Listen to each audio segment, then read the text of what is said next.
Lava DC motor DC dynamo the area sil ye area sil lobo dynamo the mule long tolo yare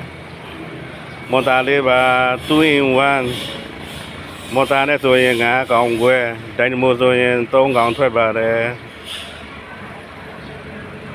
ဒီမှာ motor နဲ့သုံးမယ် controller 5000ပါမျိုးလုံးသုံးလို့ရပါတယ်ဒီမော်တာက60 volt ကနေ84 volt အထိသုံးလို့ရပါတယ်စမ်းပြပေးမယ်ရှော့တင်လို့ရတယ်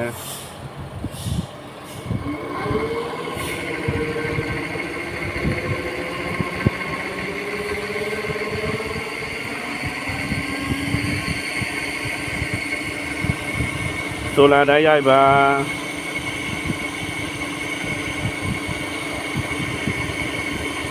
တာချီလဲ3ခန်းတယ်ရုံးအားတော်တော်ကောင်းပါတယ်